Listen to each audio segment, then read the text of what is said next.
Hi, and welcome to another one of my cyber security videos. Before I start, let me quickly tell you about my free guide called How to Get into Cybersecurity for Beginners, where I showcase my 5 must-know tips for anyone considering a career in cybersecurity. The link is in the description below. Okay, now let's get started. So, can you learn about cybersecurity with no experience? Learning cybersecurity when you have no prior experience isn't really too much of a problem, as there is a myriad of resources available from online courses, classroom-based training to YouTube videos and web articles. You just have to be careful in ensuring the resources you use are trustworthy and actually teach you what you really need to know, as there are many resources where the goal of the resource provider is to profit from you, as they don't really care if you get any value. What you learn about in cybersecurity is the next area I'm going to look at.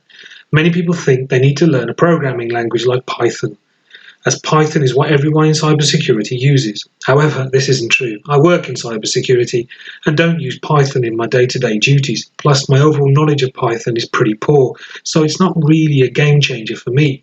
In the cybersecurity teams I work for, around 90% of the team members do not use coding in their day-to-day duties, so aiming to learn Python will kind of restrict you getting the opportunities in the 90% of the non-coding related cybersecurity jobs. What people should be learning is vitally important, and I would recommend firstly in getting to grips with the basic cybersecurity principles around authentication, authorization, data security before even looking at learning about any technical cybersecurity tools. Once these principles are understood, they can be applied across the board, as I use these principles across projects in different cloud vendors, from Microsoft's Azure, Amazon's AWS, to Google Cloud Platform. I also use these principles when I'm looking at non-cloud related scenarios, like typical corporate data centers and elements of cybersecurity involved in protecting these.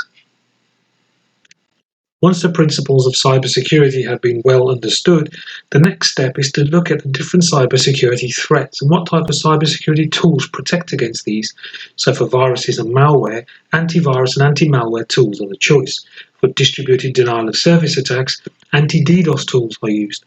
For web attacks like SQL injection to cross-site scripting, web application firewalls, commonly known as a WAF, are used.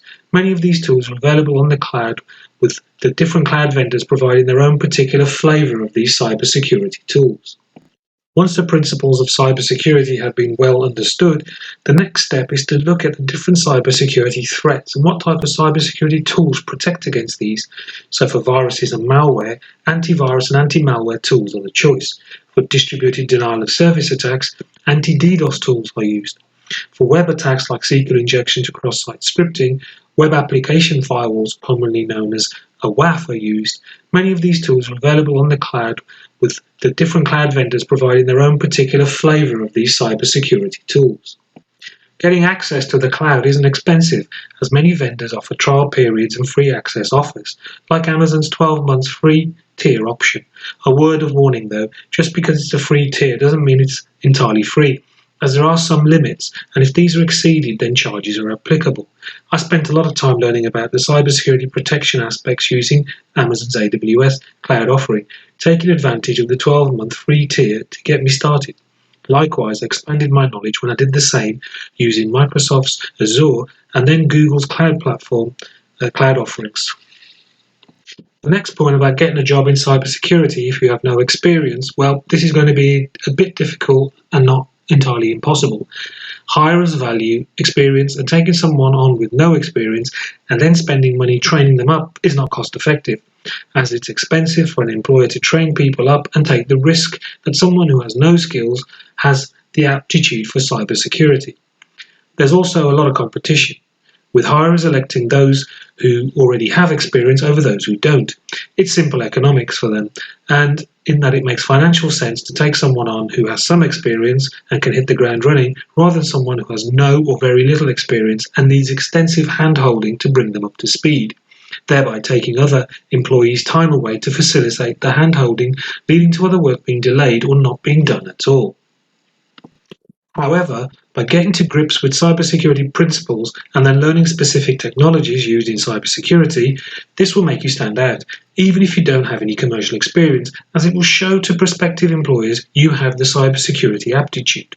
If you've learned how to configure a web application firewall in Amazon's AWS and understood the threats and the corresponding rule sets, this will mean that you have vital experience and a hirer may look favourable at this, especially if they have a dire need for your skill, as this can happen from time to time, making it possible for them to relax their normal entry requirements.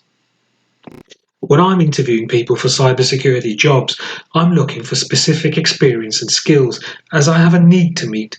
If someone I'm interviewing has this experience, then I'm all ears to find out more. If they don't have this experience, then the chances of them getting a call for an interview are going to be extremely remote.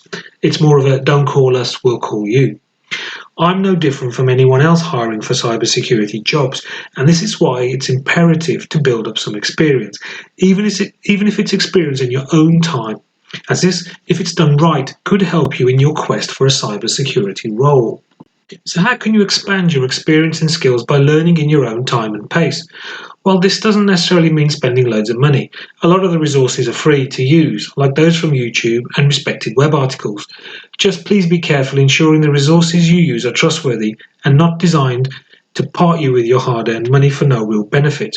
The cloud resources like Azure, AWS and Google Cloud also have time-limited free options available for you to get to grips with their cloud technologies, especially around how cybersecurity can help in securing these. Thanks for viewing this video. Don't forget I have a free guide called How to Get into Cybersecurity for Beginners, where I showcase my 5 must-know tips for anyone considering a career in cybersecurity. The link is in the description below. Till the next time.